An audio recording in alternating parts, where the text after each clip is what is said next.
Went to the wrong live scene. Can't have the Reaper logo up. This is just me. Is anyone out there? Hey, Kerniko. I think there's just you right now, Kerniko. Well, there may be a few other people too. But I'm glad you made it. Yeah, so like, this is a commission piece, and I'm actually need to work on her. But I wanted, she's a good character model to work on while we, oh, okay, there's a lot of you. You're just all, yeah.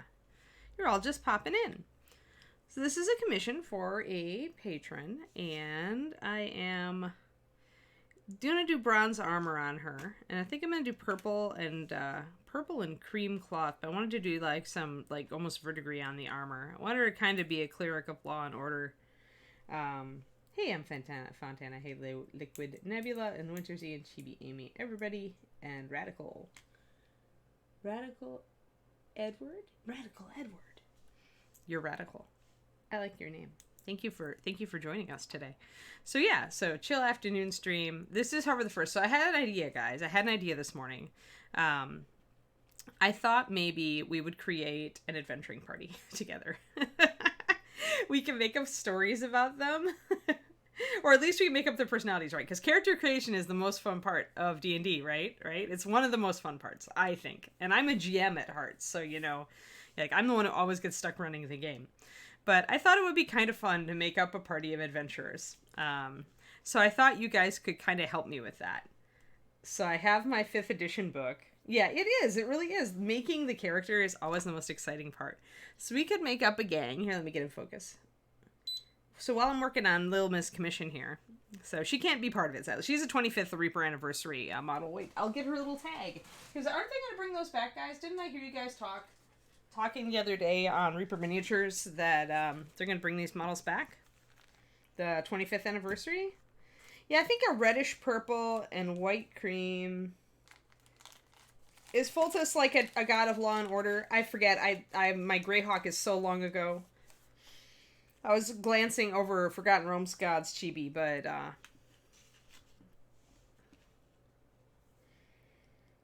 remind me what Foltest's spheres are. Because I was looking to do some freehand on her, so if it works. The commission person didn't care. He just wanted it painted, so I'm pretty happy with her. I'm thinking about making her blonde, but again, I was finding time to look at gods. All right, so we need to find a green, and David has stolen my peacock green again, which is what I would normally use for the verdigris on this. So instead, I think I'm going to mix Tianzia and Ancient Oak. We want a dark green, light order. Oh, perfect! That's perfect, actually. Order. I was looking for a god of order. Well, perfect then. Yes.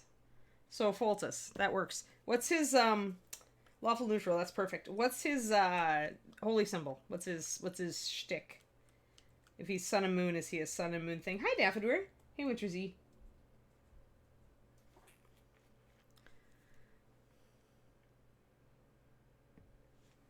So I'm going to do 2 drops of Ancient Oak, and I'm going to put 1 drop of Tianzia in there, just to liven it up and see if I can get close to something that looks vaguely like verdigris. Bronze verdigris tends to be darker greens, and usually I use a bit of a warmer color, but I don't have anything like directly in my drawer right now, so we're going to mix these and see, and if I have to add a little bit. Full moon partially eclipsed by a smaller crescent moon. Alright, so like a moon within a moon. Got it. I can totally do that. That would be very easy to do on the front of here. Sweet. Thank you for the help. Oh no, are we dropping frames, Radical Edward? I don't see anything. Twitch isn't telling me so. But Twitch has been really twitchy lately. Like really, really, really twitchy lately. Hey, Mo. I'm sorry, I just said hey to you and then I just like flipped it. Might be just you. Try refreshing and see. But yeah, hopefully they'll bring this model back in the future. Mixing in a little bit of that. So that gives us a pretty cold color, which is okay. It's not bad. Really what you're looking for is a dark green. You could even use something like really saturated, like 9010 pine green. I usually do use peacock, so I want it bluish, which is why I reached for the Tianzia Jade from the Pathfinder line. Oh, yeah, okay. So lots of final refresh. Awesome. So yeah, I'm going to thin this a little bit here because we want it to be, I don't want it to be really strong. When you're doing verdigris, you don't usually want it to be gloppy, especially on a model that's this small. You could use it thicker to like suggest texture on a bigger mini, like a bust or a 75 millimeter or a 90 millimeter, something big like that. Big statues, really mega monsters like some of the Privateer Press stuff. Like if you were doing a bunch of battle or a bunch of oh, what are they called? You know what I mean? The darn it, why can I not remember? War Machine, the big, no, they're not mechs. They're, you know, they're fantasy. They're the golem things. I don't know. Why can I not remember what they're called? Dang it. I mixed it, Val. It's Ancient Oak and Tianzia Jade. I wanted something a little more saturated than Ancient Oak. I'm still not sure that I've got a good color. I may need to brighten it up a bit. May need to warm it up a little bit. Because I want kind of bronze shadows here. Warjax, thank you, Lord Zephyrius. Boy, I'm just like Jax. That's what the name I was looking for. So, like, if you were making a big jack and you wanted it to be like a corroded... Hey, Douglas, thanks for the follow. And welcome. I'm Anne. I work for Reaper Miniatures. This is my own private stream. Usually I stream for Reaper in the mornings, but I decided that I really wanted to paint some D&D characters and get like I don't have a game because of COVID, so I'm just like I'm going to go over in the D&D category and I'm just going to like show people how to paint some character minis. Awesome. And maybe we'll make up an adventuring party and maybe some villains for them to fight. Like, this is my surrogate for not having a gaming group because I just moved out of the state that I was living in for 17 years and I no longer have a gaming group. And then COVID has made it really hard to like find a gaming group. So unless I find one online, but I haven't, like, I have so little time, right? To do it. So instead, here I am. I'm going to move this back so you guys can actually see the color and see how I'm putting it on. Let's get even closer. Since my document cam can get closer, I want you guys to kind of see where I'm putting this on. And hey, Trixie, how's it going? So I'm putting it on pretty thin because I want to kind of build it up a little bit. You don't want it, like I said, you don't want it to be globby. But I do, and I'm not really meant to... I don't want to really, like, want her to be slovenly, but I want to put some green on here just to give her a little bit more complex armor. I want some pretty green weathering on this bronze armor. And I'm going to...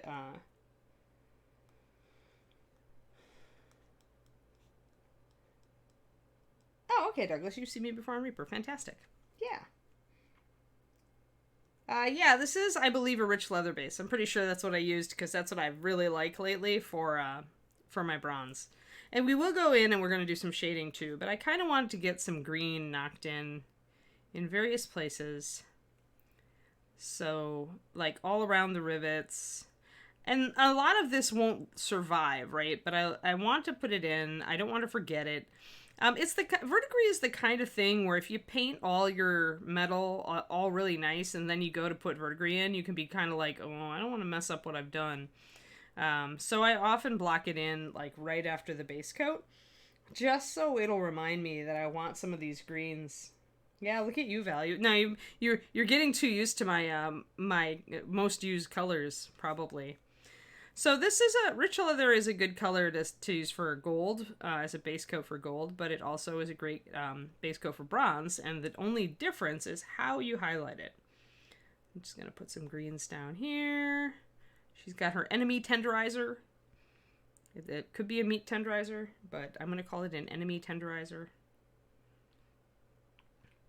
But yeah, so I was thinking, guys, I was looking at some Darksword minis, but I mean, what I really love are the Pathfinder pieces that Derek Schubert sculpted. Like, I really like the little halfling druid with her snow leopard, and, you know, I like a lot of those pieces. And I do like some of the Darksword stuff, too. So I kind of want to think about, like, putting together an adventuring party. And, let's just paint an adventuring party. Let's create a bunch of people and give them names and stories and explain what they're doing together and paint them accordingly. And in the meantime, I could talk about painting in the D&D category, which I think is kind of weird when I looked here that there weren't more people painting, because so many people love to have characters painted for their games. So whether the GM has time to paint monsters or not. All right, so I've got some nice, and you can see how the green is making it look a bit more interesting. Hey, Anthracia, how's it going?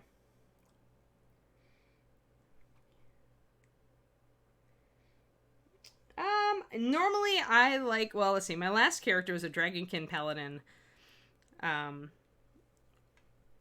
But I also really like monks, so I'd love to like find a good female monk figure, and I haven't, because when I worked for Reaper, I was in the paint department. I didn't see a lot of the new releases a lot of the time, so I was really looking forward to seeing if there was a good female monk out there. I want to do a mix of male and female characters for sure. Equal opportunity here. So I'm just going to stipple in some random green goo. Yay, green goo. And then when I come back, if I don't want all of this green goo, I will take some of it off. When you're in the early stages of painting, it's really easy to just kind of like throw around color because you're not messing anything up. It's only later on in the painting process that we start getting really worried about messing things up.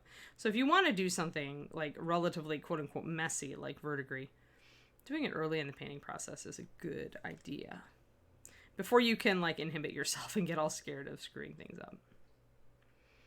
And verdigris tends to go in places where water would pool, where moisture would pool.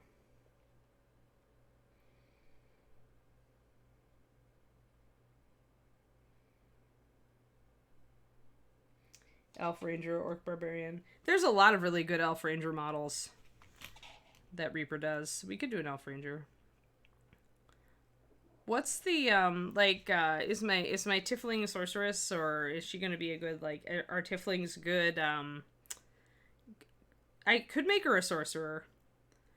Or a wizard, I suppose. I don't want to make her a cleric. This really does not look like a mace to me. It really does look like a wand. So, but I seem to recall that Tieflings do well as sorcerers or wizards. Don't want to make any gimpy character classes. Definitely want to make, you know, some decent character classes. I don't know if 5th edition is prone to, like, some of the power gaming, like, crunchiness of previous editions. 3rd edition, I'm looking at you. Definitely I don't want to make a gimpy character on purpose, right? If there's something...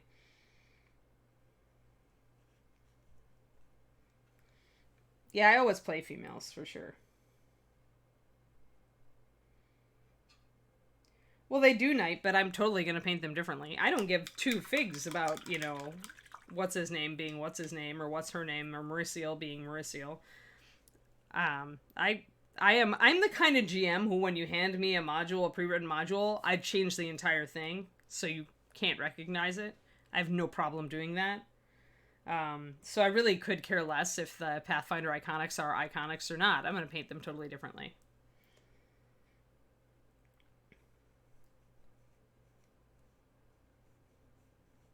Monk Druid, that does sound fun.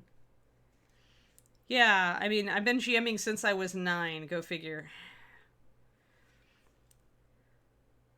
And I GM'd for my little brother when I first got the, like, the AD&D books. He still remembers me running him through the original Ravenloft module. And he was, like, only 5 when I did that. So it was vivid. Yeah, Tieflings make good sorcerers. All right. But yeah, so I could really care what, you know, with me, it's like this character. She's supposed to be a Tiefling, or she's supposed to be just a female cleric. But she's totally a Tiefling mage as far as I'm concerned. So I'm going to paint her that way. I don't really care what her intended character class and stuff is, and that she's not listed as a Tiefling. She totally looks like one, so I'm gonna do it. I don't have a lot of respect for IP, I guess is what I'm saying. We get a lot of people who come in at Reaper and who are like, oh, but that model doesn't say it's a ranger, so I can't play it as a ranger. I never understood that. I never got it. If it looks like your character, play it. Who cares? Just paint it right? Maybe do a weapon swap. Like, we're never, like, the miniature police are not going to come out and say, dude, that is totally not a thief, that's a warrior.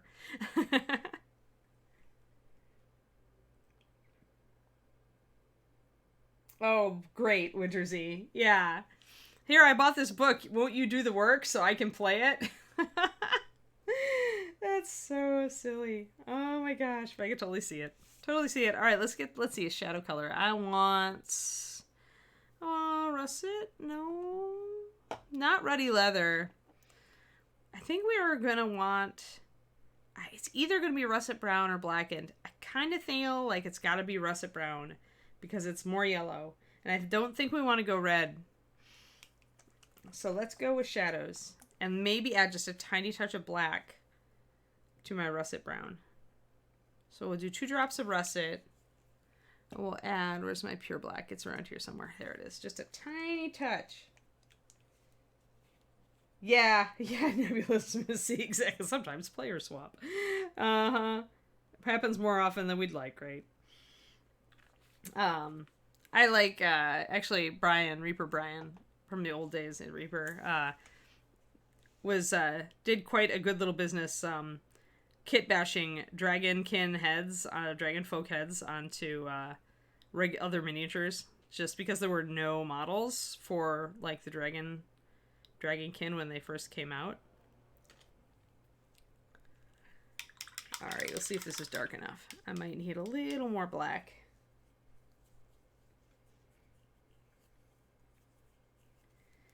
I guess I'm just a born character creator, Cybstorm. I always looked for my own, like, I always have a concept going in. All right, so now NMM. So we know there's going to be specific shadows. So now I'm going to end up interrupting some of this verdigris that I've put on. And I may go back in later and, reestablish it in places. But we're going to just go with this shading and see what we can do. Totally a younger brother thing. You're right. Yeah, I like to just reset it. Like, sometimes just force myself to reset it. Actually, David and I have talked about this, but about David being my significant other, for those who don't know. But about the fact that sometimes it's harder for us to want to paint a model if the box art is really good, because then, like, we feel like we don't have any new ideas for it. And I think that may be similar to finding it difficult to paint outside the box, right? So I'm gonna be doing a shadow that goes kind of down there. I want these edges to stand out. I want this side to stand out too, so I think I'm gonna widen my shadow a little bit. Just a bit. And I can always blend back in if I want to. So essentially what I'm doing is I'm going to go around kind of suggesting where the shadows are going to be here. So I definitely want one on the breastplate. There's going to be one in the armpit's going to be pretty shady. Shady armpits. That sounds like a great punk band. The Shady Armpits. All right. So we got some shadows. Fairly literal. Yeah. Sometimes my creativity grows out of just frustration with not knowing what something is, like with Ms. Duelist here, where she probably was meant to be in leather, but I just looked at her stuff and there are just some plates on this leather that just looks like metal, like this arm stuff. So I was just like, screw it. Like, she's a warrior now. She's a dual-wielding warrior, and, instead of maybe a rogue, maybe that was what she was supposed to be. But if I can't tell what something is, I'm very bold in saying that leather armor is metal armor and vice versa. Like, it really... You can change the whole character of a figure by pulling that sort of thing. Sometimes for the better, I think. Especially when so many things kind of have crossover, like, dual-wielding rangers, dual-wielding warriors, dual-wielding rogues, all with slightly different armor options, but you could, like, use models for any of those, Oh, hey, TJ. Yeah, it was a start of rich leather, which is what I'd like to start with for bronze. It's also my starting point for gold. The difference is in how you highlight it. And then the green for the verdigris is a mixture of Tianzia jade and ancient oak, so a Pathfinder color. and a bones color. And then we got, I went with russet brown for my shadows, but I added in a little bit of black because I wanted them to be a little darker. And I probably have to go darker still, but we'll see.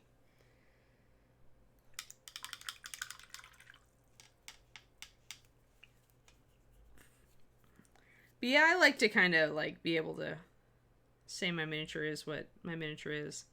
And I'm not afraid to do conversion, since my sculpting skills have gotten a bit better over the past, years of working with miniatures. So on cylinders, because these little shoulder pads are really just half cylinders, right? You got a highlight on the top, and you usually have a highlight on the bottom, so that area in between those is going to get a shadow. It's actually cylinders are some of the easiest things to do NMM on non-metallic metal, since we're doing a bronze effect on the armor here. All right, so I'm liking that. Now we got to get down here. So here, there's all sorts of, there's like this inlaid plate. There's going to be a shadow under that. There's going to be a shadow around that plate. And let's see, probably a shadow right under this whole area. This is more difficult because there's lots of little facets on this hammer. And I have to kind of figure out what I'm doing, where my highlights are. It's a lot more difficult to figure out your shadows and highlights on something that's got all these different facets and areas. So it's got several, as you can see, it's not just a square, it's got like octagonal surfaces.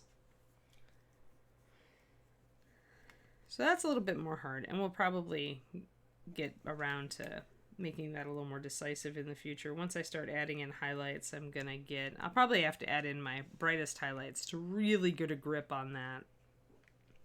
And I probably also at this point need to get some lining color out to start encapsulating this. If you guys remember, I usually like to base coat and line around it, and I've done that, but I didn't do it around the hammer, and there's other areas that I didn't do it around. So at this point, I'm going to get out my brown liner, which could itself serve as a darkest shadow on this bronze. So we'll see.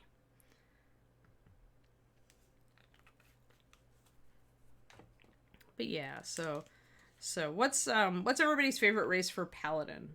Like, what sounds cool for Paladin?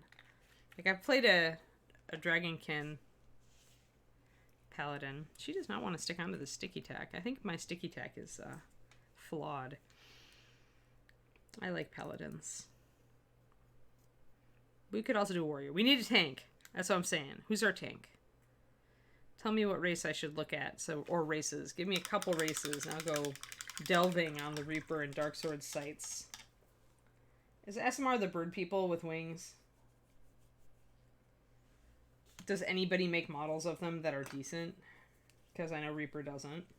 I'd have to put wings on it, right? Is SMR just a winged human?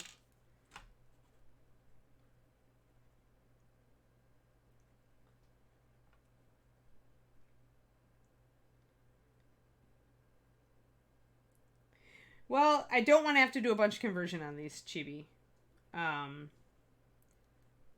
SMR Paladin, yeah, it just sounds like... Oh, I see Angelic. Ooh, Moon Elf. That could be fun, Gurgi. I see, Celestial. I'll look it up and see. SMR Paladin, we can look that up. We can look at Moon Elf Paladin. That could be fun. We have a couple of... Reaper has a couple of good Elven Paladin type figures.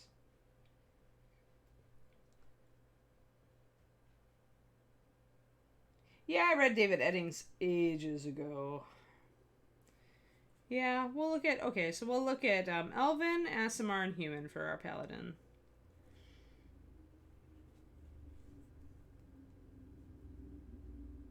Just really, really pretty. I see. Hey, and we have the St. Bernard because we've got Dungeons and Doggies. Although I think the St. Bernard is a cleric, technically.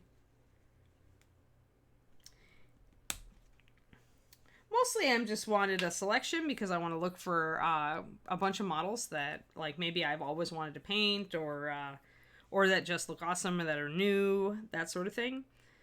I wanna have a little bit of variety so that as you help me choose characters for this little endeavor, we can, we can both choose awesome stuff, but also stuff that I really would like to paint. So I do like that tiefling though with the floofy dress, and I think I am gonna make sure she's part of the party. So we have a tiefling. So if we had an Asamara paladin. Rogue should be a dwarf. Or there's an excellent dwarven rogue, I thought, in Reaper. Lizardman paladin could be awesome. Yeah, I have a friend with saints. They're nice dogs.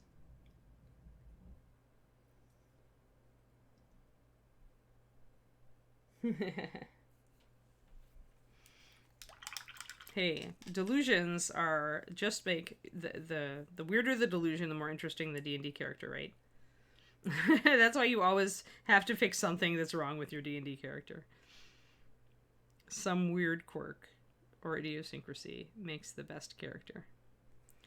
Just going to do a bit of lining here around the belt, and I do want to put some shading around the hammer to make it stand out. And this will all be painted over eventually, but I kind of like to have a dark backdrop behind stuff like this, where I'm looking to make this hammer look shiny.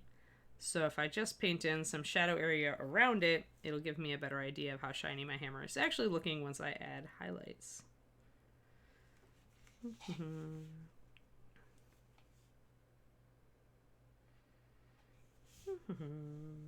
Okay, that's better.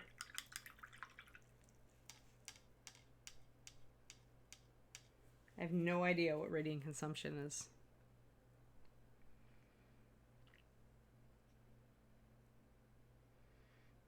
You guys are all just going to help teach me, get me back into D&D, because I haven't had time for it for so long. Can't remember. I think the last game we played was my friend Katie running Pathfinder.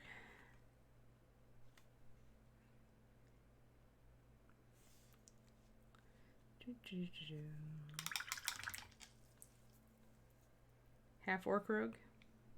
We can look for a dwarf or a half orc. I kind of like the idea of a dwarf rogue, especially with with the traditional human or the traditional Tolkien take on dwarves being covetous of riches. Kind of makes sense. Let me see. 20-sided. The thing about me, and I learned this about myself a long time ago. Everybody's got a different way to work, right? But with me, I found that I used to base coat the entire mini and then, work on various parts. But what I found is that I didn't finish any part of it. And then I would just I would go a long time. It would seem like it was taking me a long time to paint it. And I wasn't making discernible progress. And it really kept me from finishing things. So the reason I work in sections then is that then I can finish a part and it'll look good. And that keeps me going. So the fact that her face looks good, helps keep me going and excited for the figure. And every time, it means that even if I only have a little section of time to work on the model, even if I only have a half an hour or an hour and a half or whatever, if I'm streaming, I can usually finish some part in that time. And so just the fact that I made progress and another part of the model looks good keeps me going. That's why.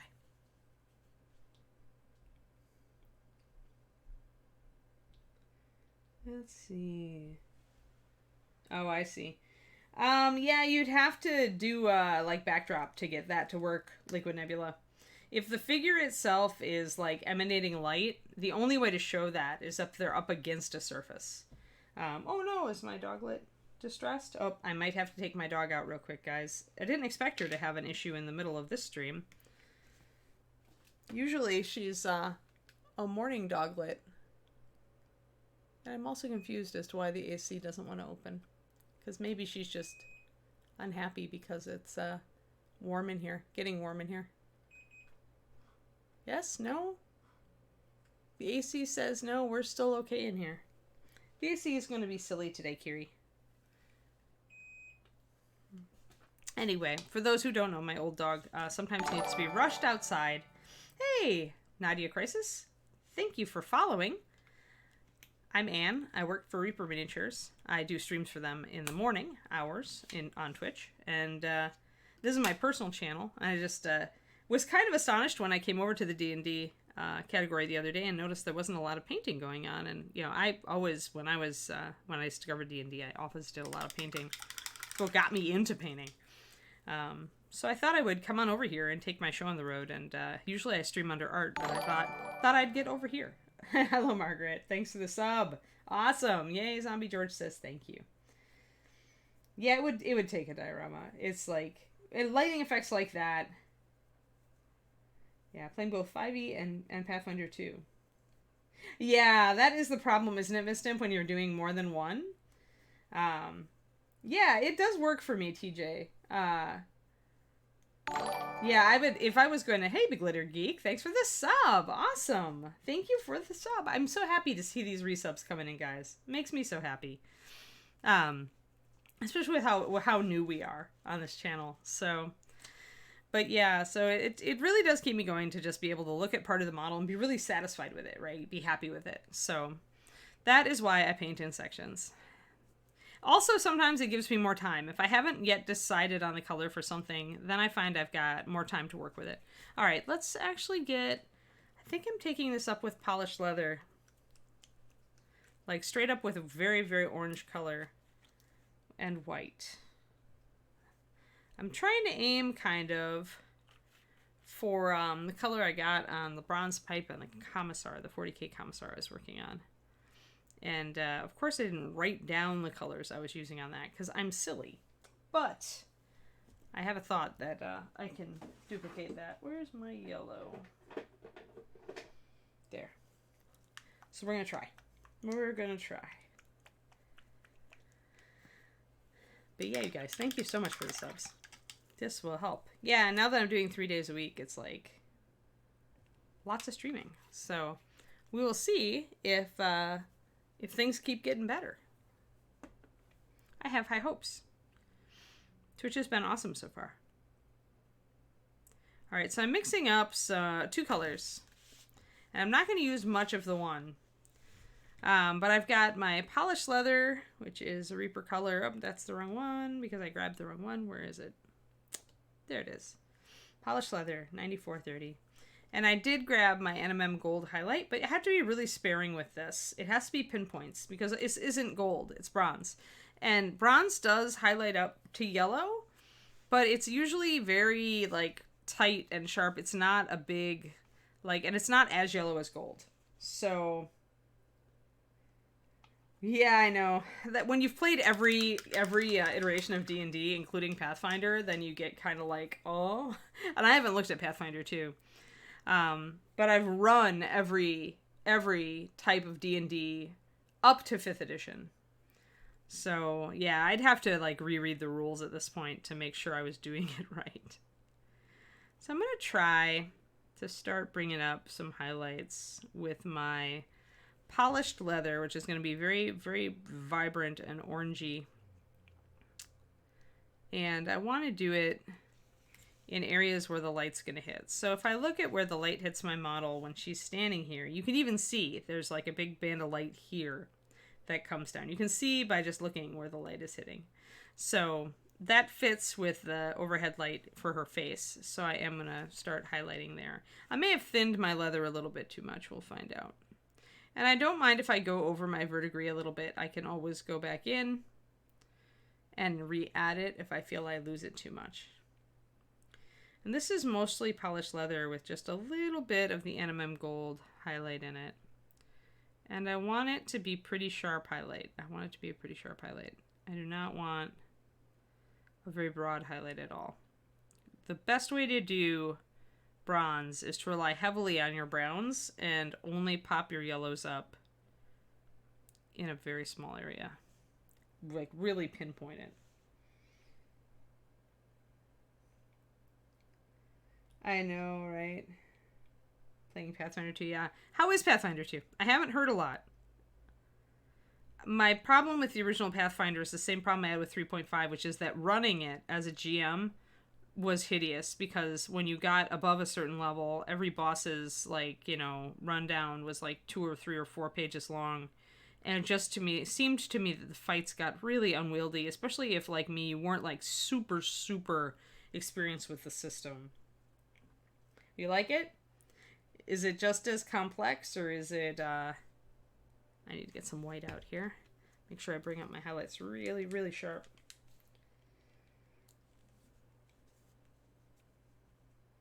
Oh, Thaco. I remember Thaco. Probably the most time I spent running any D&D iteration was 2nd edition, because it existed for so long. And it was the edition that was out for the majority of the time that I was working at the game store that I worked at. So I was playing a lot of D&D when 2nd edition was out, because it was like college and post-college. So that's coming up nicely. I'm liking this color. You notice it does not look like gold. That's what we want. You really enjoyed it. System hasn't had a chance to go full Munchkin yet. That's nice. That's really nice. Yeah, we're getting there, Chibi. This is coming up as a nice bronze. Yeah. Thanks. Less complex by PF1, but a bit crunchier than 5e. Alright, alright. So it fits right in between. That's probably a good niche for Pathfinder. Smooth, easy. Yeah, it was a long time before they came out with 3rd edition. Like a long. Like I kind of feel like, well, and during that time, I think is when D&D got bought, right? When it went from being run by TSR to being run by somebody else. I don't remember. It's all fading into my background, but yeah, something like that. So I wonder if that's part of it. Gonna put in just a little bit of yellow along the edges here. So that's gonna bring up the highlights there. See? But the key with bronze is you want to keep a lot of it brown. Keep a lot of it brown. You can take it quite dark too. If you look at bronze statues like the Rodin bronzes and everything, they're really dark brown with a lot of greenish color to them. So I could lower this brown down and really go in with the green and only pop the highlights, you know, where they are. But I figure she takes okay care of her armor. She may kind of like the verdigris look, because I figure if she's a paladin or a cleric of order, then maybe she likes that dignified, you know, if she's a cleric of law, then she likes that dignified, like, old feeling that she gets from having that look on her armor. Like, I'm not anybody new, you know, is what I was thinking. Kind of that. Yeah. Yep. Yeah. WotC brought them, and then Hasbro brought WotC. Yep. Yep. And all of the, whatever years those happened in are always kind of fuzzy to me. Cool. Yeah, that's cool. Yeah, that's what I want to do. I want to do with this stream is I want to create a character party, and then I want to think about some encounters and maybe paint some villains for them to fight. I thought that would be fun. And then someday maybe I'll actually get to run it.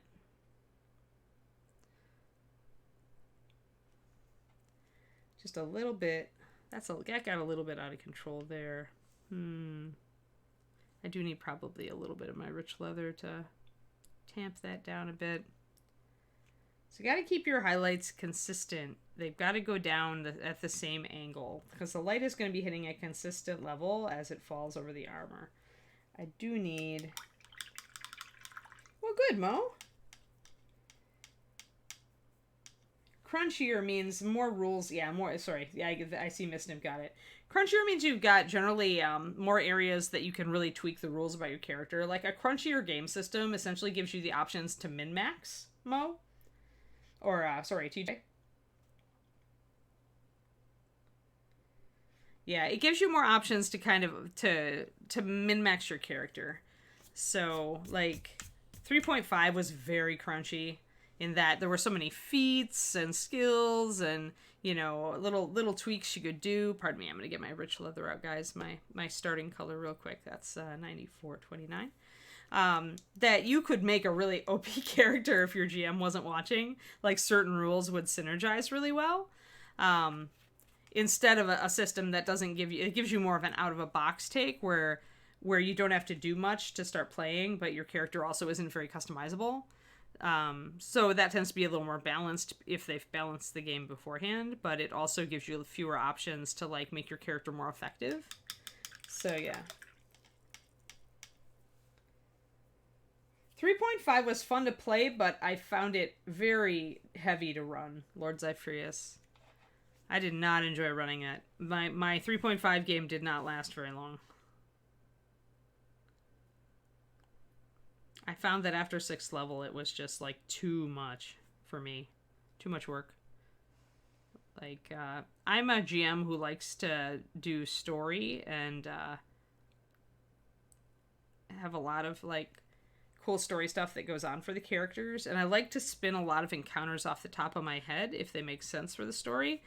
And it's very hard to do that with 3.5 if you're less than master level with the system. Just adjusting that a little bit. I'm going to start moving up the armor. I think I've got a little too much yellow in here. I think I'm going to bring in a little more white.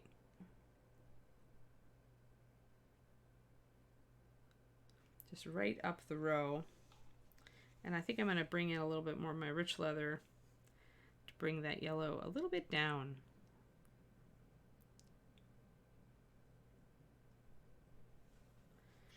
And I can't forget my darks, because that will also help.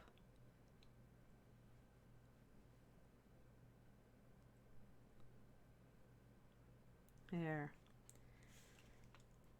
So that can look really shiny. Pinpoint shiny. You love the mathiness of it? Yeah. I don't, and that's not true actually, because I don't like the Numenera World Night. The games that were my favorite, actually, and I actually liked 4th E. I liked 4th edition. As far as the amount of crunchiness versus the amounts of cinematicness versus, I was a weird person who liked 4th E. But, I like, my favorite, systems are not D&D at all. It's, the old storyteller system for World of Darkness. Vampire and Werewolf. Werewolf is my favorite all-time role-playing game. Hands down. Can't deny it. Still have all the books. Or at least I still have enough books to run it. The last game I ran was a werewolf campaign. But yeah, I mean, I've been very interested in 5th edition because the reason, because I played and I ran all the old D&D systems, and 5th edition to me looked, at least we only played it in beta, but it looked to me like a great marriage of the stuff I liked from the previous systems, and that it really felt like D&D. Yeah, I've heard Fate is fun. I haven't, yeah, World of Darkness system also had its problems, right? Big littered, but it was also just a fun. Yeah. Yeah, I think though, you know what, that whole have a great storyteller and it's a fantastic game, that's true of every game, right? Even the crunchiest game, if you've got an amazing GM and you don't even like crunchy games, you're still gonna have like a fantastic time, right? Hey Vanguard, how's it going? Or Vanquad. Sorry. Misspeak. My mouth is bad today. I feel like it's one of those days where you got enough sleep, but you're just kind of a little sluggish up here. Traveler in Middle Earth. I remember Middle Earth role-playing, Carwin. Merp. Yes. Well, like, as an example, like, one of my favorite games that I ever played was Champions, which is, superhero role-playing game. That's horribly crunchy. Crazy crunchy. Astonishing crunchy. Terribly crunchy. But I loved it because we had a great GM. Even though I was never, I felt like I was not nearly as good at min-maxing my character as the other players were, who were far more, min-maxer type guys than I was. But I still felt like I loved that game because the GM was just awesome. Like, he never made my character feel ineffectual, even though I wasn't as crunchy as the others, because at least there was, plot and, interactions, and I was good at that stuff, whereas the guys weren't. So, yeah, with the right players and the right GM champions is amazing. I love how you can completely customize a character and make anything you want. Anything. Anything you can imagine you can create with champions. I had a multi-shifting, animal rights activist who had been possessed by the spirit of Bast. So I had multi-form. I had a tiny kitty form that was really stealthy, where I could sneak around and get into trouble, and I had my human form, and then I had my battle panther form. It was so awesome. I was not very effective because multiform, you know, you have to split your points across all your different shapes, but oh, it was so much fun. So much fun. Doing hard calculus while punching people, Crunchy. Yeah. Oh, wow. You're pro min. Yeah, if you wrote articles on for Dragon, then yeah. Ah, yes. Yes. Oh, you're an English teacher. That's cool, TJ. I am an aspiring writer. I loved English. English was my best class.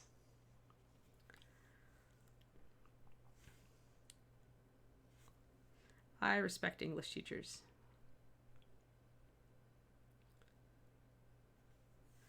But yeah, when they don't listen to the story, yeah. I'm going to bring this up with a little... It's like you want a tiny bit of yellow in your bronze, but you just don't want very much. You don't want very much. So there we go. So just shaping. Yeah. I like it all. Battle Panther, yes.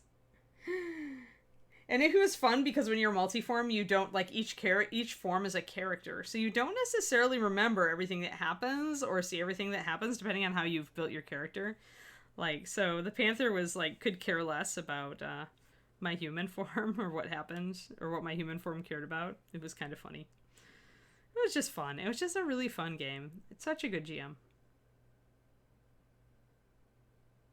It did teach me that even in a system that otherwise I would find really cumbersome, if the story and the just the general, you know, the GM was there, that I would end up liking it. So I think any game is like that. Even games that are terribly crunchy, if you've got somebody who's really good at the system, they can just make it a little easier for you. And then when, you know, they've got a cool image of the world and they really portray the bad guys really effectively. He was one of the best GMs I've ever had at making the party sweat without killing everybody.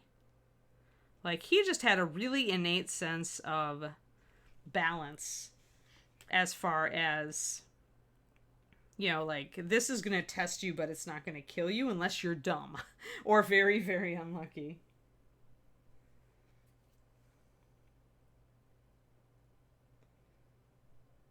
Oh, nice. Oh, that's nice, fan. Yeah, I'm the Eternal GM as well. It's rare that I play. Actually, you know what I found? I hope this doesn't happen to you. What I found with me is that now if I play, I'm bored. Because I'm so used to running everything. Because, you know, GM, you got to be thinking about, okay, where are the players going to go next? What's happening right now? What do I have to set up for this part of the plot? You know, you got to run all these monsters, do all this stuff. And I found I was bored when I wasn't GMing. It was terrible. I managed to get over it and, like, you know, still enjoy the game. But it was like, for a minute there, I was like, oh no, I've been totally screwed up by always GMing. I am just trying to figure out... Now I need some under reflection under here.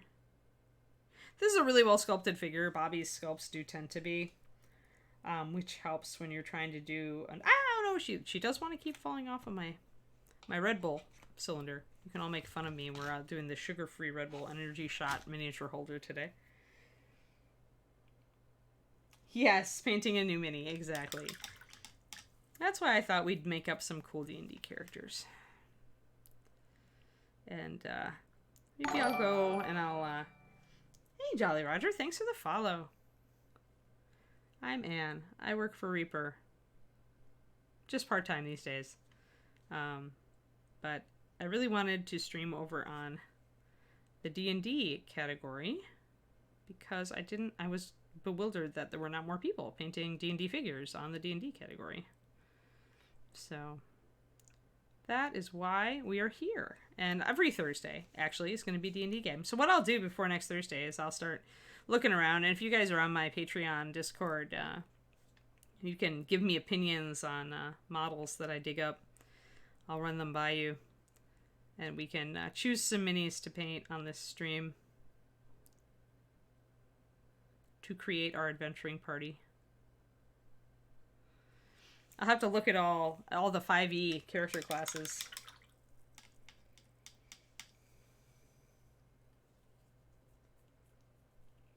Oh, yeah, I mean it is, right? Well, yeah, world development. I mean, some people have it like they just inherently like that. When I'm writing, that's my free card is world development.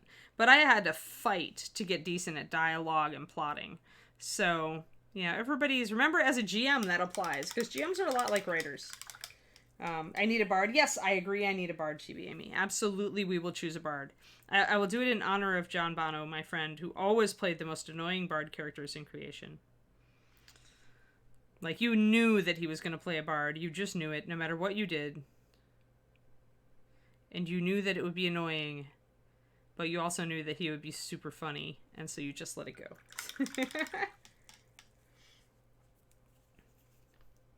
I'm going to line around this detail because it didn't turn out real great.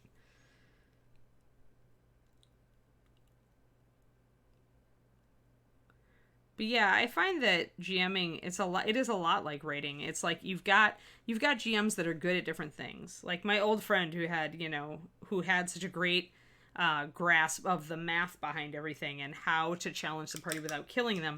And then you got people like me who build a world, that other people really, really end up loving. Like, I even had somebody writing kind of fan fiction for their character in one of my games, and it was really, you've got to have somebody really thinking about your world when off hours they are writing their character's story as fan fiction, right? And this was not the kind of guy, I think, who normally does that. So yeah, you've got people who just are great at playing NPCs. They're just fantastic at it, right? Yes, bards are the best when played by whimsical people.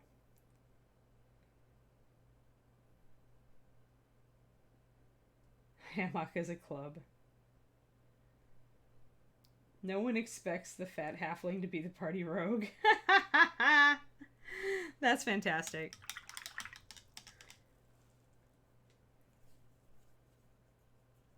Sadly, Reaper doesn't do a DYOM anymore, do they? Like, we used to do design your own minis. But then the problem is that, a concept like that would be the one that would win, but then it wouldn't sell because only, that's really like one person's awesome concept. And sometimes they would not be everybody's awesome concept. That's the problem with some really cool concepts. They're neat, but a lot of people might look at it and go, make quizzical noises. Yeah, right. Halfling, monk, drunken master. Yeah, I would say so, Wavy. Artificer and Reberon. Yeah. I mean, rogue, thief, wizard thieves have been around for ages. I mean, in fantasy fiction too, right? Fafhrd and the Grey Mouser.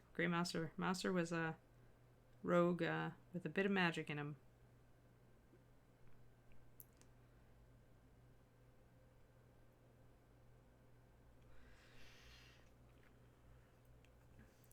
So yeah, it's a very traditional combo. And I think the logical combo. If you can use magic and most of the people in the city can't, I mean, and you're broke. It's kind of like, oh yeah, you'd have to convert Starfinder stuff for sure. Wizard Ranger could be really neat, yeah. Like, that could be really, really cool, actually. Like, then you'd be almost like that. You really would be the guardian of the forest. Like, you'd have magic to back up your rangerly stuff. That's a cool concept. That's a really cool concept, GB. I like that. It's a combo you wouldn't think about. I used to love multi-classing when I was a little kid, but I got more into the pure character classes when I was older. All right, so we got a little bit of highlight, a little bit of under reflection. You always want to make sure, remember, if you're painting a rounded surface, you need your highlights and your shadows to be round so that you emphasize the shape of that surface.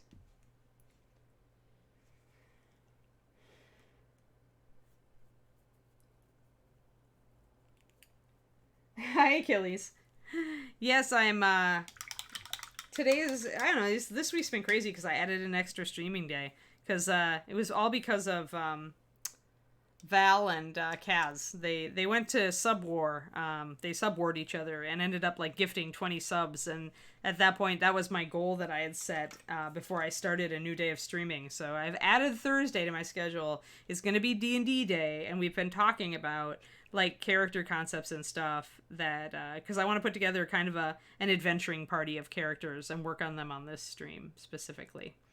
So, and we can kind of make up stories for them and stuff. It'll be fun. It'll be a good time. And then I am thinking about like what adventure they would go in, where I would put them, and who might fight them. And then we can create and paint some villains and stuff. Like create a couple of encounters. Could be a good time. This is all to fill my my sad that I don't have a gaming group out here yet because COVID, you know, I move out to California and there are a bunch of gamers and painters that we know in the area, but we, you know, we can't go anywhere and can't go to anybody's house. And I've guessed it, for me, online doesn't work as well. It's like, because my schedule's so tight and because I've got so much going on all the time, I'm much more likely to make time for a game if I'm actually going to somebody's house and spending the evening socializing, you know, hang out, have a drink, you know, eat some noms and game, right? And so for me, gaming is very much that social aspect in person. And so the online thing I just never really got into it. So while I wait for us to get a handle on the virus, I am going to make an adventuring party and name everybody. You guys can help me name them. And, you know, come up with concepts. Arcane Tricksters are cool. Oh, Orc Bard. Still pretty cool, yeah. Eldritch Fighter, yeah. There's all just so much cool. Yeah, you guys can totally do the stats. You can figure out we'll do 5e. That way I can learn a little bit of 5e. Because I would like to either play it or run it. I'm just going to do a little bit of light down there and the shoulders. I'm just hanging out, doing my happy little highlights here. I'm going to do highlights all the way across the top of that piece right under her collar there, I think. I may go back on that. I may decide not to, but... Right, exactly. Yeah, that's it, Up and Adams, right? Because it's so much easier, especially with adults, right? If you make a night of it, it's like, okay, I'm willing to drive half an hour to so-and-so's house if we're gonna eat or order out a fun, tasty dinner, kibitz a bunch, you know, have a beer, and then sit down and play, you know, D&D for, you know, an hour or 3. It's so much easier at that point to make time. And for me, otherwise, especially now that I'm freelancing, so I tend to like have to fight the workaholic tendency. You know, for me, it's like I always am thinking, oh, but I should be working on, you know, like right now, like this week, I'm going to be late, but I'm going to be filling out people's like coaching stuff. You know, so I'm always thinking, oh, but I could be using the evening to work on a commission piece or, you know, this or that. So I have to, it's much easier for me to rationalize if I can have a whole evening of socializing to give me an excuse to not work, right? Get me out of the house so I can't even touch my work stuff.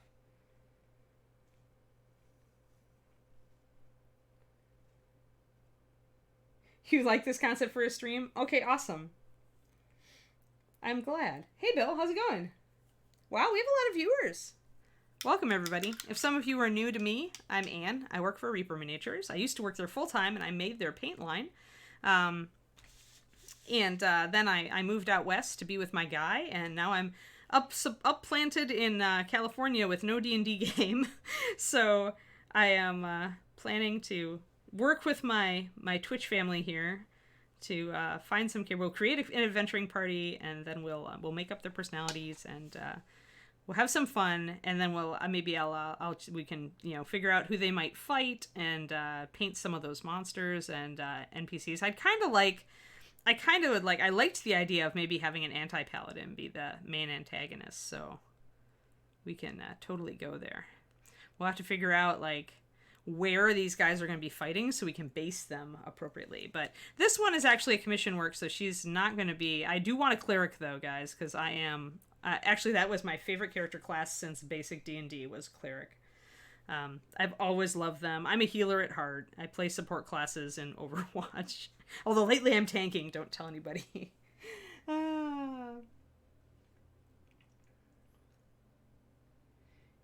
Everybody is more busy with nowhere to go. Yeah, exactly, right?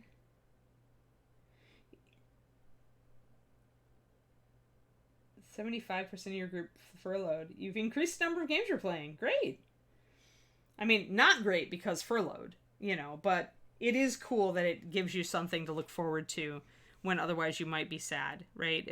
I've been unemployed. I've been downsized from my job before. A job I really liked. I used to work for the the relay for the hearing and speech impaired. So I used to do TTY stuff for the deaf community and hard of hearing community. And I loved that job, and they downsized me. And it just was such a hit to like my personal just esteem and like, just my general happiness level.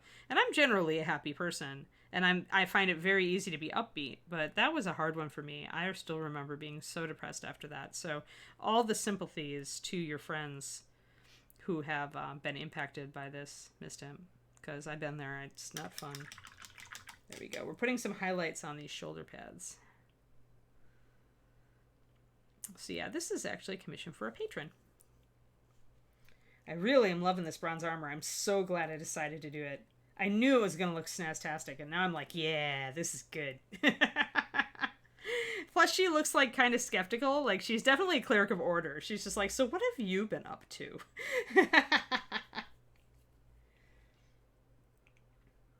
Great. Yeah, we'll have some fun. I think I want to be... Oh, Ned, my Patreon is Painting Big, so it's patreon.com/paintingbig. I do miniature painting tutorials and stuff. My $2 level is more basic stuff, and then my $5 level is all about a lot of it is about the Master Series paint line, because I made it. I created it and made it for Reaper for like 15 years, every bottle of it. So yeah, so a lot of that, and then the higher levels are higher level stuff, like there's a paint along for 15 a month and stuff like that. All right, so we want a paladin, we want a cleric. You guys wanted a bard. I would like a monk. Do we want a rogue, or is monk close enough? Let's see, we've got a support character, a healer. So we've got 2 supports. We've got a tank. We need more DPS. We need more DPS. Damage classes, guys. What are your favorite? Oh, didn't we say we were looking maybe at a ranger? Oh, thanks for the link, Gergie, for the Patreon. Oh, yeah. Yeah.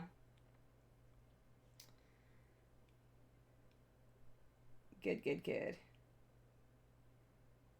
Yes, Up and Adams, absolutely. When we can be indoors with people again, local seminars were always part of my plan, because it's like, it's a good way to like turn some of your weekend time into some income, right? And since this is my only means of making money right now, very important. So yes, rogue or warlock. Oh, that's right. I was going to do like a sorceress or warlock for my tiefling, wasn't I? Okay. Except she's yellow. She'd be the happiest little warlock in creation. Oh, that would be great. A warlock who loves My Little Pony. She wants a My Little Cthulhu unicorn. I don't know. Maybe that's a little bit far. Does Ranger suck in 5e? Oh, that's so sad. Ranger was so good. Oh, Rogue is good DPS? I see Warlock. Is Warlock good?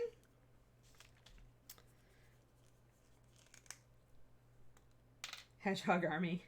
We'll put down Warlock and Rogue, and what we'll do is we'll go online and we'll look up some models, and then we'll grab the models that really say cool to us, right? Yeah, that's too bad. Paladin, Barbarian, and Rogue. Really, Paladin can go damage, huh? But you can still tank with Paladin, am I right, Knight? I want to make sure that I've got an adequately tanky tank. Because if we have to go Warrior, we can. Or Cavalier. I don't even know what's in. Warlock is so boring in 5th? Aw, so sad. Well, maybe we'll go Sorcerer for our Tiefling and then a Sorceress. Maybe she always wanted to be a Warlock. Maybe her horns are artificial. Maybe she's actually human, and she always wanted to be demonic and a Tiefling and a Warlock, but, like, she totally wasn't, and so she cosplays. That would be awesome. Alright, so I'm gonna take Warlock and turn it into Sorcerer. And that's totally... I think I'm getting a grasp on this character. I think I am.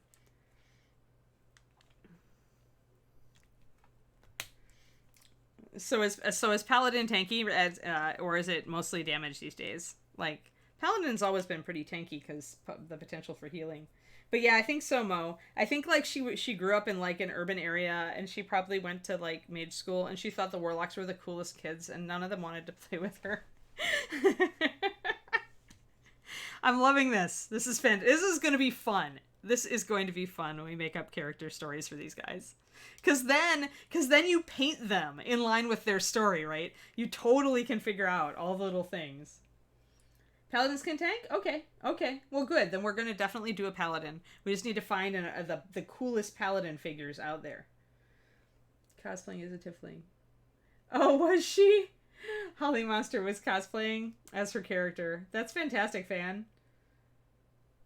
Yeah. Oh, thank you, Mighty Jabberwock. Yeah, I decided I wanted her to be a cleric of order because she has such a disapproving look on her face. She's so skeptical at whoever is giving her this story. Like this little kid that she stopped from running in the halls who's trying to tell her that really his teacher let him out of class, right?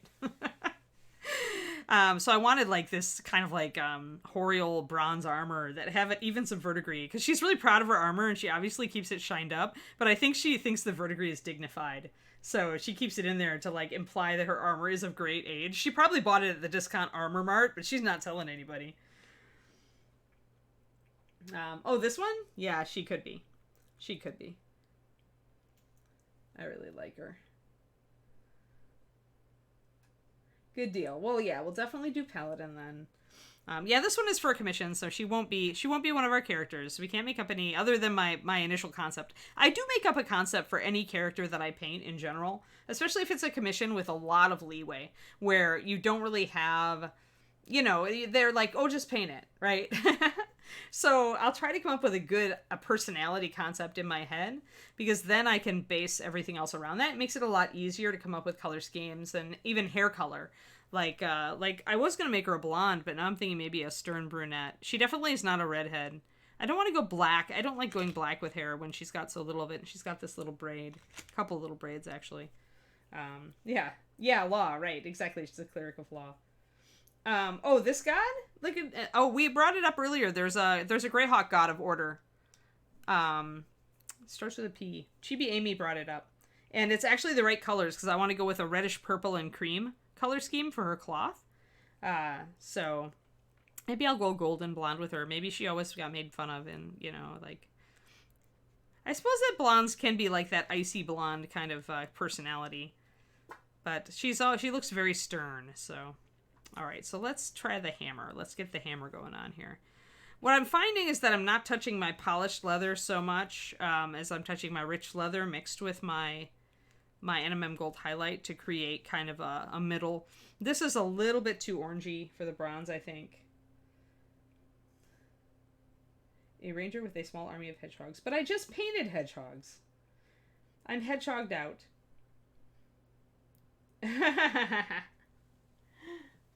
Like, I'm all hedgehogged out here. For those of you who are new to my stream, you can see what I finished on the Reaper stream this morning. Or for those of you who just haven't popped into pro tips lately. So this is Juliana the herbalist, so she's more of an NPC, but she has tiny little hedgehogs. You can see the tiny hedgehog down there.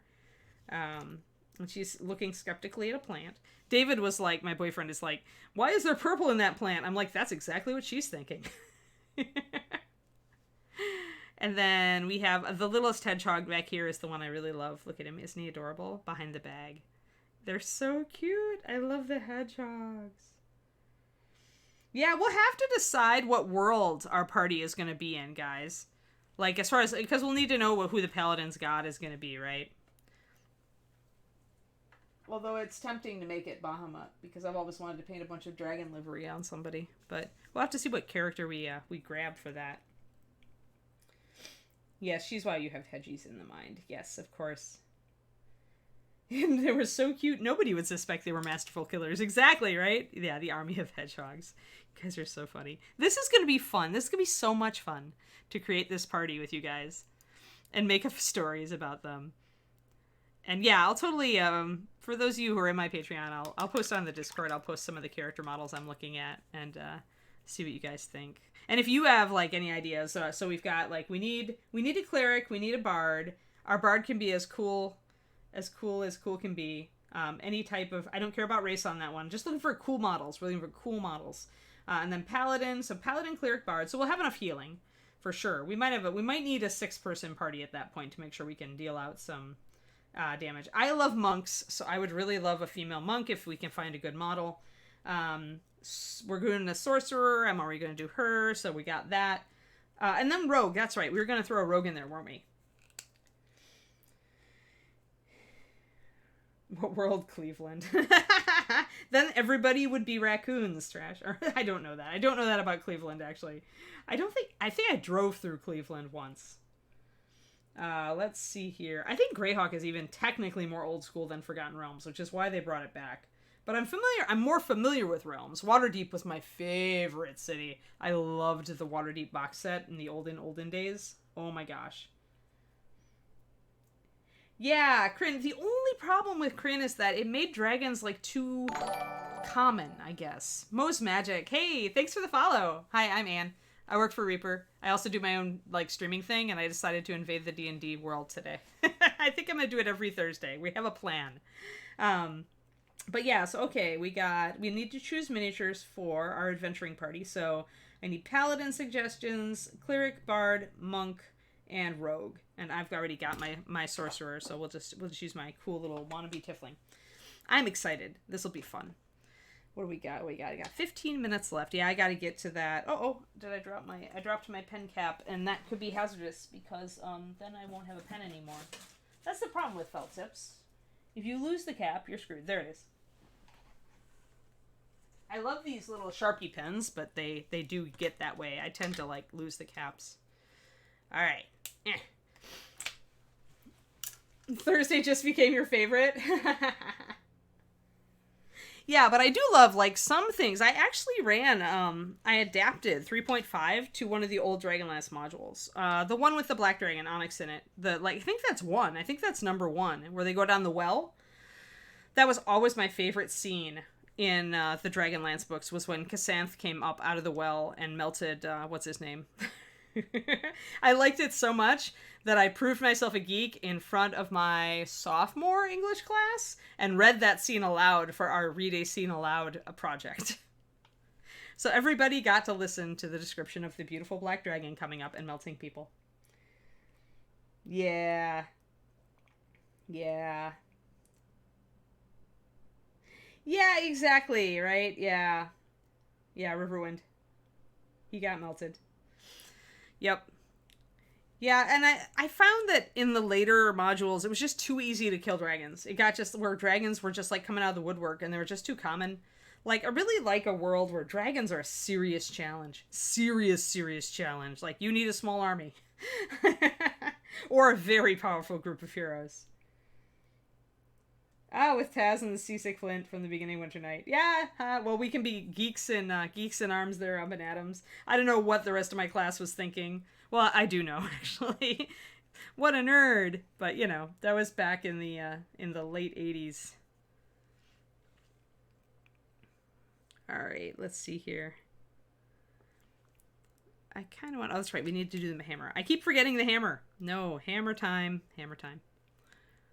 Gotta get... First, when you've got a complex shape like this, figure out where your brightest highlights are first. So it's like... Definitely gonna have a highlight there. Definitely gonna have a highlight here. Because if the light is falling down, you gotta look at your direction of light here. But this is slanted. So you're gonna have more light at the top edge, like that. Right?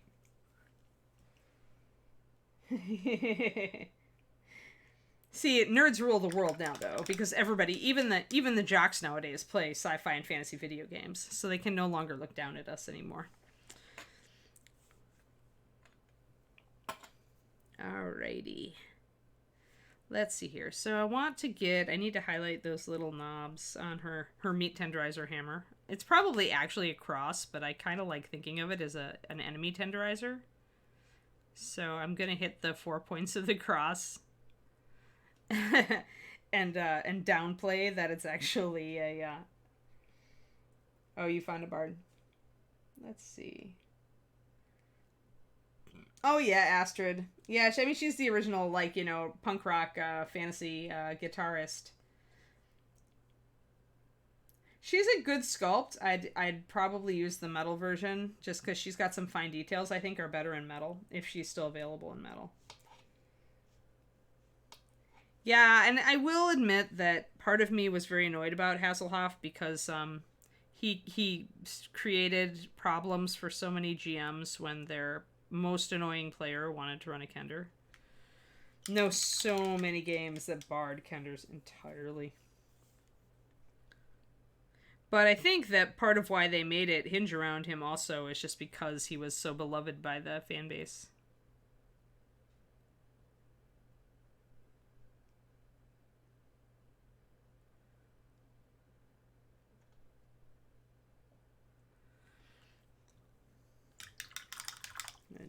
I'm getting that little hammer, little tenderizer part, i.e. cross. But I guess the other thing about Hasselhoff is right that he was like a child, so like kids who were reading that series really identified with him.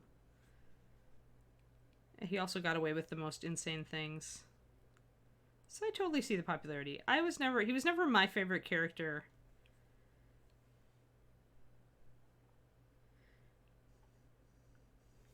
I liked Raceland. I thought he was interesting before he got totally evil.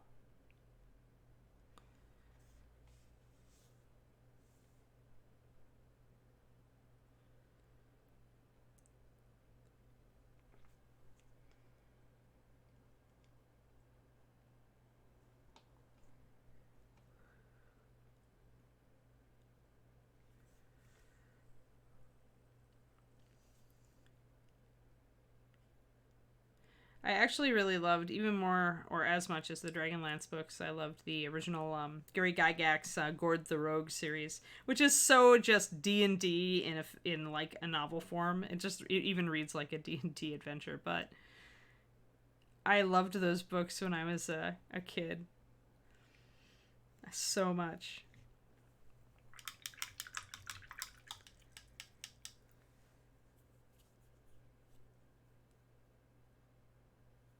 Oh yeah, Tika was actually one of my favorites. You're right. I did like Tika a lot.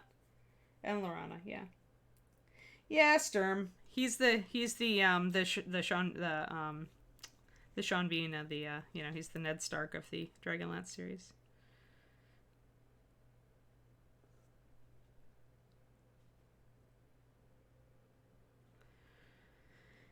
It was a good story. Margaret Weiss used to come to the Bristol Renaissance Fair, and she signed one of my books for me. My mom actually took it in because she used to come to my mom's store. Mom ran a ribbon store, and I think they did a booth with like turtle shells, stuff made of like tortoise shell and things. And she was always in the market for ribbons, so she'd come into my mom's store, and my mom was like, "Oh, my daughter loves your books."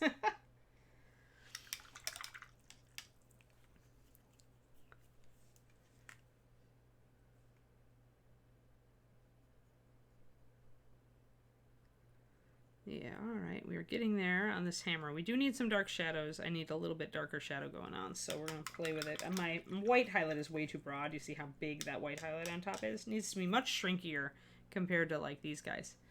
So, yeah, she is really nice. She always seemed cool. She seemed like she was just gonna do Margaret, like Margaret was gonna do Margaret, and to heck with what the world thought. And I am that's a life philosophy that I've completely embraced myself. So more power to Margaret Weiss, and those of us who just are like, to heck with what society thinks we should do. We will do what we want to do.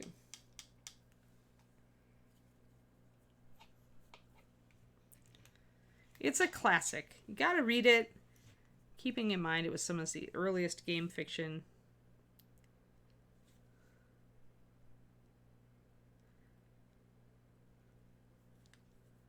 Alright, I'm gonna kind of paint this. I'm gonna shrink this highlight down on the hammer. See, it looks a little bit better if I shrink it down. I probably need to kind of pinpoint it. So even though there's a lighter streak across the crown of this hammer, I need to like put pinpoints of white at the corners instead of having a long band of white. That often will make it look better. So 1, 2. Excellent. Now I've got my little pinpoints there on the meat tenderizer, i.e. the cross section. That's looking okay. I just want a little bit. I want to hit all these little angles a little bit. There, that makes it look a little more sparkly. So now, actually, I've got a little bit of a streak still up here. I'm going to go and doctor that. But yeah, I've been reading fantasy fiction since I was quite young. My cousin Marie introduced me to science fiction and fantasy. She noticed I always had my head stuck in a book when I came to the family reunion, so one year she brought me a box of books to read. So a bunch of Anne McCaffrey, Piers Anthony, oh gosh, all sorts of 80s and 90s fantasy authors. And I was just hooked at that point. After that, I started spending a lot of my birthday money on new books.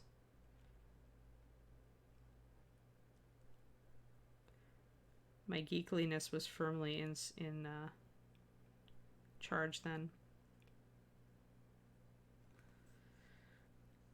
And so I'm going to highlight this side plate, and I definitely want a spot highlight up at the top of here. And that may be a little strong.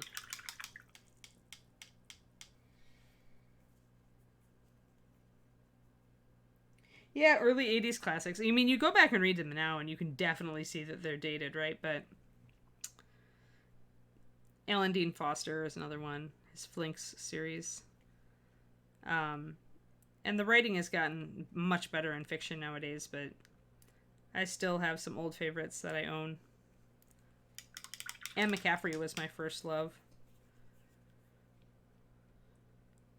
Still, and her stuff holds up. You go back and read Anne McCaffrey nowadays, and you know, her fiction really, I think, her writing holds up.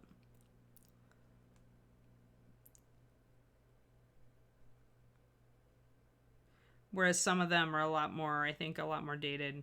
They don't read as well as they did when you were younger. There, we're getting. I'm trying to figure out where my highlights are going. Yeah, R.A. Salvatore. You love Anne. Yes, Anne McCaffrey is awesome. Yeah, I know, right? You keep wishing, like, you kind of wish that somebody would pick up the Pern IP, but then you kind of don't wish that somebody would pick up the Pern IP, because what if they totally killed it? It would be awful. I guess it's hard also to portray telepathic dragons, like, because the audience is going to hear it the same. You'd have to change the voice somehow to show that it was telepathy.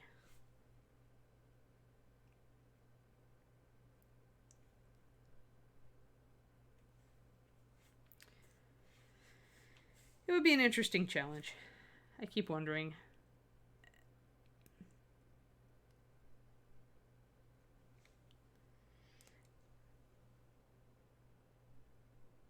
Oh gosh, yeah. Master Harper Robinson, everybody's favorite character.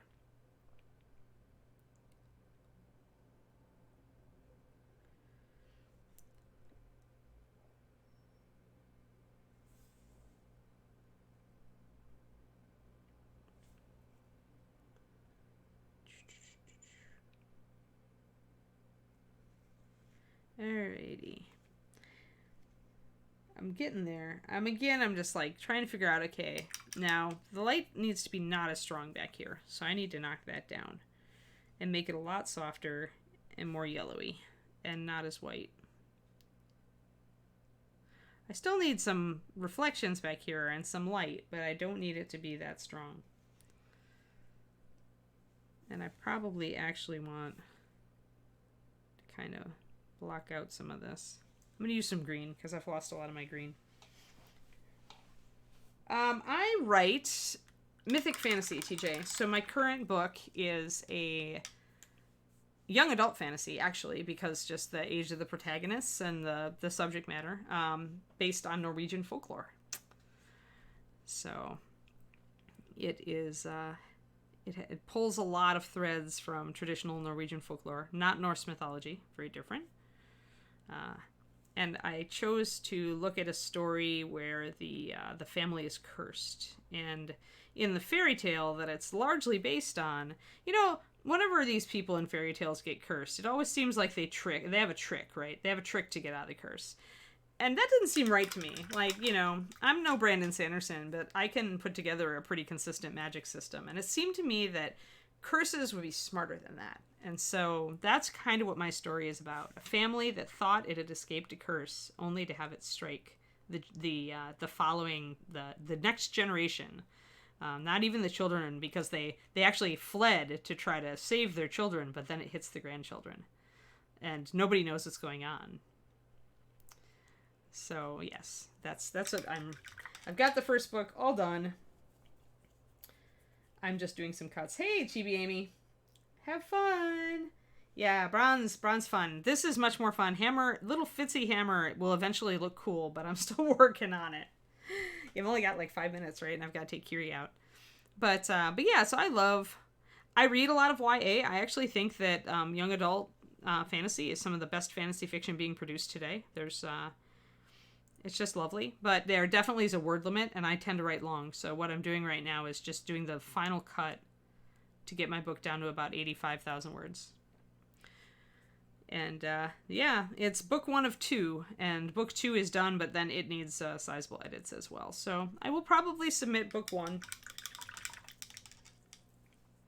I will self-publish if I can't get an agent interested. I've always wanted to be traditionally published, Jabrock. Like, since I was a little girl, I've wanted to be published, like, by Tor or somebody, you know? And actually, I know the chief editor at Tor, so, like, I took a workshop with him. So, you know, that only emphasized, because Patrick is so cool, that only emphasized my wanting to be published by one of those big names. So I will try. I'm going to try to get a real agent and see how it goes. But if it doesn't go, I am perfectly willing to self-publish the books. I just want them out there. I've put so much time and love into them over the years and effort trying to become a better writer.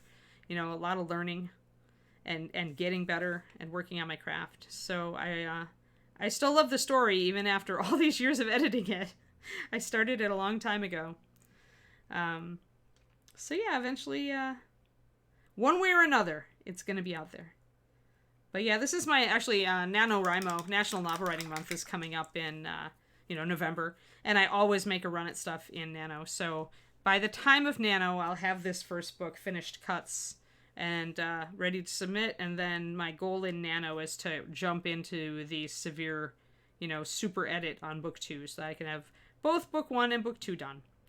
And that is pretty much the first story. And after that, I've got planned... then it becomes kind of like the Redwall series, if you're familiar with Redwall, where he's working within the same world, but he's not necessarily working with the same story arc or the same characters. Yeah, thanks. Yeah, absolutely. You guys will be the first to know. Yes, it's Friday Eve trouble, exactly. But you guys will be the first to know when it gets out there, wherever it gets out there. I forgot to highlight this little nubbin on the underside. So this is I think the hammer is starting to look pretty cool. I had to tone down those highlights a bit, and I need to add under reflections and stuff. But I think we're at a good stopping point. It's 4. So I'm going to be doing this every week, guys. Thursday, we're going to stream on the Dungeons & Dragons category. And we'll put some time this week into figuring out our adventuring party, all right? So if you're on my Patreon, go to the Discord. And yeah, I love Redwall too, actually. My books feel a lot like Redwall in that they're adventures. It's definitely a young adult adventure fiction. So yeah. So there we go.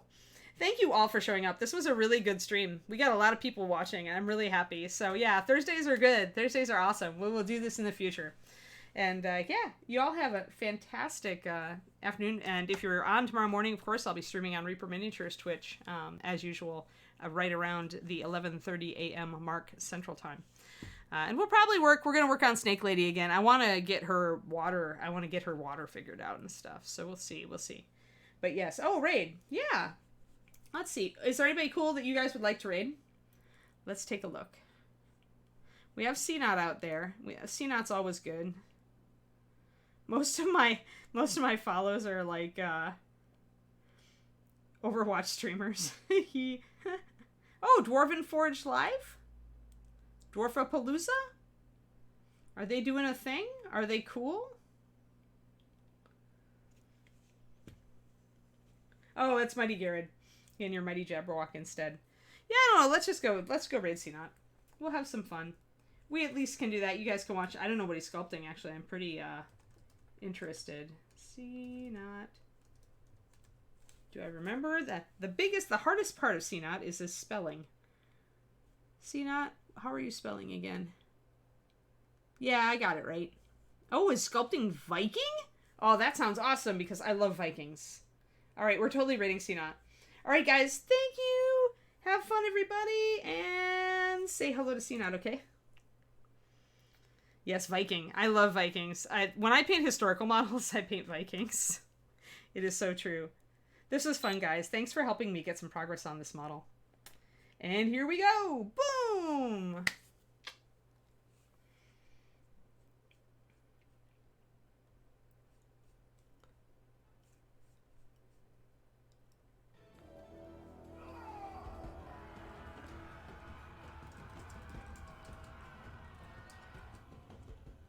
Painting big.